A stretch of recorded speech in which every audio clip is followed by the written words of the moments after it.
നമ്മുടെ പാലക്കാട് തൃശ്ശൂർ പത്തനംതിട്ട ജില്ലയിൽ 84ഓളം ക്വസ്റ്റ്യൻസ് നമുക്ക് അറ്റൻഡ് ചെയ്യാവുന്ന രീതി വന്നായിരുന്നു. ഒരു 10 ക്വസ്റ്റ്യൻ കുറച്ച് 74 അറ്റൻഡ് ചെയ്താലും നല്ല റാങ്കിലേക്ക് വരും. വിദ്യാഭൂഷൺ സഭയുടെ സിമ്പിൾ ക്വസ്റ്റ്യൻ അത് ഉണ്ടായിരുന്നു, പ്രിൻറ്റിലുണ്ടായിരുന്നു. 2 നിസ്സാരണ പ്രസ്ഥാനത്തിൻ്റെ വലിയൊരു പ്രിൻറ്റ് തന്നിട്ടുണ്ടായിരുന്നു. 3-മത്തത് നമ്മൾ ഇന്ത്യയിലെ ആദ്യത്തേത് എല്ലാം പഠിച്ചിട്ടുണ്ടായിരുന്നു. 4 സ്വരാജ് പാർട്ടി സ്ഥാപിച്ചത് ഒരു പ്രിൻറ്റ് തന്നിട്ടുണ്ടായിരുന്നു, സ്വരാജ് പാർട്ടിയെക്കുറിച്ച് തന്നെ, SCRT ആണത്. പിന്നെ 5-മത്തെ ഇംഗ്ലണ്ടിലെ രാജാവ്, അത് ഗ്ലോറിയസ് വിപ്ലവമാണ്, അതായത് മഹത്തായ വിപ്ലവമാണ്, അത് നമുക്ക് തന്നിട്ടുണ്ടായിരുന്നു. പിന്നെ ഐക്യരാഷ്ട്ര സംഘടന തന്നിട്ടുണ്ടായിരുന്നു. പിന്നെ ധാതുക്കളെ കുറിച്ചിട്ടുള്ള പ്രിൻറ്റ്, അതായത് ഭൂവൽക്കം തന്നിട്ടുണ്ടായിരുന്നു, അതിൻ്റെ സ്ട്രക്ചറൊക്കെ പഠിപ്പിച്ചിട്ടുണ്ടായിരുന്നു. പിന്നെ പരുത്തി കൃഷിയെല്ലാം തന്നിട്ടുണ്ടായിരുന്നു, അതിൽ പ്രിൻറ്റിലുണ്ട്, അത് കൊടുത്തിട്ടുണ്ട്. അന്തരീക്ഷ പാളിയെല്ലാം കൃത്യമായി തന്നിട്ടുണ്ട്, എല്ലാ പരീക്ഷയ്ക്കും ചോദിക്കുന്നൊരു ക്വസ്റ്റ്യനാണത്. അതുപോലെ തന്നെ മേഘങ്ങളും, പിന്നെ ഇതുകൊണ്ട് ധാതുക്കൾ തന്നിട്ടുണ്ട്, ഇൽമനൈറ്റ്, മോണോസൈറ്റ് എല്ലാം തന്നിട്ടുള്ളതാണ്. പഞ്ചവത്സര പദ്ധതി തന്നിട്ടുള്ളതായിരുന്നു, കൃത്യമായി പറഞ്ഞിട്ടുണ്ട്, ഹോട്ട് ടോപ്പിക്കാണ് അതൊക്കെ. നീതി ആയോഗം തന്നിട്ടുള്ളതാണ്, അത് ഹോട്ട് ടോപ്പിക്കാണ്, പഞ്ചവത്സര പദ്ധതിയുടെ കൂടെ തന്നെയാണ് തന്നിരിക്കുന്നത്. പിന്നെ പഞ്ചവത്സര പദ്ധതിയുടെ പ്രത്യേകതകൾ ഇതുപോലെ നല്ല വൃത്തിക്ക് അടിച്ചു വെച്ചിട്ടുണ്ടായിരുന്നു.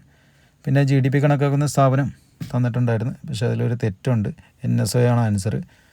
പിന്നെ ഇന്ത്യയിൽ ഹരിത വിപ്ലവത്തിന് ശില്പിയൊക്കെ തന്നിട്ടുണ്ട്, MS സ്വാമിനാഥനെക്കുറിച്ച് വ്യക്തമായി തന്നിട്ടുണ്ട്. നീതി ആയോഗിൻ്റെ ഇപ്പോഴത്തെ വൈസ് ചെയർമാൻ തന്നിട്ടുണ്ട്, കറണ്ട് അഫയറിൻ്റെ പ്രിൻറ്റിലുണ്ട്. പിന്നെ ഭരണഘടന കൃത്യമായി അത് 2-3 പ്രിൻറ്റിൽ വന്നിട്ടുണ്ട് ഇതെല്ലാം. പിന്നെ 21-മത്തെ ക്വസ്റ്റ്യൻ ഭരണഘടന നിർമ്മാണ സഭ, അത് പ്രത്യേകം നോട്ട് ചെയ്ത് പഠിച്ചിട്ടുള്ള സാധനമാണ്, അത് തന്നിട്ടുണ്ട്. കടമെടുത്ത ആശയങ്ങൾ തന്നിട്ടുണ്ട്, കൃത്യമായിട്ട് ചോദിക്കുന്ന കാര്യങ്ങളാണ് അതൊക്കെ. പിന്നെ ഇന്ത്യൻ ഉപരാഷ്ട്രപതിയെക്കുറിച്ച് തന്നിട്ടുണ്ട്, കൃത്യമായിട്ട് തന്നിട്ടുണ്ട്. രാഷ്ട്രപതി, ഉപരാഷ്ട്രപതി, ഇലക്ഷൻ കമ്മീഷൻ പഠിച്ചിട്ട് വേണം പോകാൻ. പിന്നെ അധികാര വിഭജനം, നമ്മൾ ലിസ്റ്റുകളെന്ന് ഫെഡറലിസം എന്ന് പറയുന്ന പ്രിൻറ്റിൽ തന്നിട്ടുണ്ട്. പിന്നെ പ്രസിഡൻറ്റിൻ്റെ കാര്യം റിവിഷൻ പ്രിൻറ്റിൽ തന്നിട്ടുണ്ട്, അമേരിക്കൻ പ്രസിഡൻറ്റിൻ്റെ കാര്യം. ഐക്യരാഷ്ട്രസഭയുടെ അന്റോണിയോ ഗുട്ടറസ് നമ്മൾ UN-ൻ്റെ കാര്യം പറഞ്ഞപ്പോൾ അതിൽ പഠിച്ചിട്ടുണ്ട്. പിന്നെ ദുരന്ത നിവാരണം നമ്മൾ വളരെ ഇമ്പോർട്ടൻ്റ് ആണ്, അത് പഠിച്ചിട്ടുണ്ട്. പിന്നെ കുടിയാന്മ നിയമം എല്ലാം പരീക്ഷയ്ക്ക് തന്നിട്ടുള്ളതാണ്. 28-മത്തെ ക്വസ്റ്റ്യൻ്റെ 29 നമ്മൾ ലോ എല്ലാം നോക്കിയിട്ടുണ്ട്, അതിൽ പരീക്ഷകളും കുറേ നടത്തിയിട്ടുണ്ട്, അതുകൊണ്ട് തന്നെ എല്ലാ ലോയും കിട്ടും. തൊഴിലുറപ്പ് പദ്ധതി തന്നിട്ടുള്ളതാണ്. പിന്നെ ഉന്നതി തന്നിട്ടുണ്ട്, കറണ്ട് അഫയേഴ്സിൻ്റെ പ്രിൻറ്റിലാണ് തന്നിരിക്കുന്നത്. പിന്നെ ബയോളജി ഏറ്റവും കൂടുതൽ പ്രാധാന്യം കൊടുത്തിരിക്കുന്നൊരു ടോപ്പിക്കാണ്, SCRT കംപ്ലീറ്റ് കവർ ചെയ്തിരിക്കുന്നതാണ്, അത് തന്നിട്ടുണ്ട്. ജീവൻസിയുടെ കാര്യം തന്നിട്ടുണ്ട്, വ്യക്തമായി അതുപോലെ തന്നെ തന്നിട്ടുണ്ട്. പിന്നെ ലെൻസ് തന്നിട്ടുണ്ട്, വർണ്ണാന്തത തന്നിട്ടുള്ളതാണ്. പിന്നെ മസ്തിഷ്കം, വൈദ്യരംഗം, ECG, EEG, ഹാൻസ്ബർഗ് പോലുള്ള എല്ലാ സാധനവും അതൊക്കെ തന്നിട്ടുള്ളതാണ്. പിന്നെ 39-മത്തെ ക്വസ്റ്റ്യൻ ടൈപ്പ് 2 പ്രമേഹം, നമ്മൾ വളരെ ഇമ്പോർട്ടൻ്റ് ആയിട്ടുള്ളതാണ്, അത് അതുപോലെ അടിച്ചിട്ടുണ്ട്. കോവിഷീൽഡ് ഇതിലുണ്ട്, നമ്മുടെ റിവിഷൻ പ്രിൻറ്റിലുണ്ട്, കറണ്ട് അഫയറിലുണ്ട്. പിന്നെ ഒരു വസ്തുവിന് സാധനങ്ങൾ കൊണ്ട് ലഭിക്കുന്ന ഊർജ്ജം, സ്ഥിതികോർജ്ജം തന്നിട്ടുള്ളതാണ്, SCRT ആണ് ക്വസ്റ്റ്യൻ. ഗോളീയ ദർപ്പണം തന്നിട്ടുള്ളതാണ്, അപ്പോൾ അത് എപ്പോഴും പരീക്ഷയ്ക്ക് ചോദിക്കുന്നത്, ഫോക്കസ് ദൂരം കാണാനും വക്രതാരം തന്നിട്ട് ചോദിക്കുന്നു, പകുതി എടുത്താൽ മതി. പിന്നെ ഹൈഡ്രോളിക് പ്രഷർ നമ്മളെപ്പോഴും പറയാറുള്ള ക്വസ്റ്റ്യനാണ്, ഹൈഡ്രോളിക് ജാക്കൊക്കെ. ചന്ദ്രയാൻ 3 കറണ്ട് അഫയറിൽ തന്നിട്ടുള്ളതാണ്, പ്രഗ്യാനും വിക്രമൊക്കെ. ദ്രവ്യത്തിൻ്റെ 5-മത്തെ അവസ്ഥ എല്ലാ അവസ്ഥയും തന്നിട്ടുള്ളതാണ്, 5, 6, 7, 8, 9 ചോദിച്ച് എഴുതാവുന്നതാണ്. കെൻമെറ്റൽ തന്നിട്ടുള്ളതാണ്, കെമിസ്ട്രിയുടെ പ്രിൻറ്റിലുണ്ട്.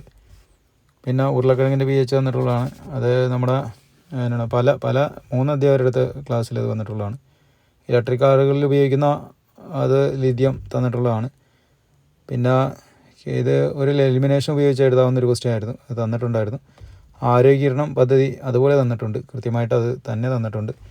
പിന്നെ 62 ഒപ്റ്റിക്കൽ സ്റ്റോറേജ്, പിന്നെ എല്ലാവർക്കും അറിയാവുന്ന ക്വസ്റ്റ്യനാണ്, നമ്മൾ അറിഞ്ഞിട്ടുള്ള ക്വസ്റ്റ്യനാണ് ക്ലാസ്സിൽ. പോക്സോ നിയമം തന്നിട്ടുള്ളതാണ്, കൃത്യമായിട്ട് ഫുള്ളായിട്ട് പഠിപ്പിച്ചിട്ടുള്ളതാണ്. പോക്സോ നിയമത്തെക്കുറിച്ച് കൃത്യമായി പഠിപ്പിച്ചിട്ടുണ്ട്. ഉപഭോക്തൃ സംരക്ഷണ നിയമത്തിൽ തന്നിട്ടുള്ളതാണ്, അത് ഈസിയായിട്ട് എല്ലാവർക്കും തന്നെ, ലോ ഇവിടെ എല്ലാവർക്കും തന്നെ കിട്ടുന്നതാണ്. പിന്നെ ഉത്തരവുകൾ നമ്മൾ പരീക്ഷയ്ക്ക് നടത്തിയിട്ടുണ്ട്, ഇതേ ക്വസ്റ്റ്യൻ തന്നെ പലയിടത്ത്. ഈ 67-മത്തെ ക്വസ്റ്റ്യൻ നമ്മൾ പരീക്ഷയ്ക്ക് വിട്ടിട്ടുണ്ട്, അല്ലാതെ ടോപ്പിക്കിലും പഠിച്ചിട്ടുണ്ട്. പിന്നെ NHRCയും നമ്മൾ പരീക്ഷയ്ക്ക് ഇട്ടിട്ടുണ്ട്, ഇതേ ടോപ്പിക്കിൽ നമ്മൾ വ്യക്തമായിട്ട് അടിച്ചിട്ടുണ്ട്.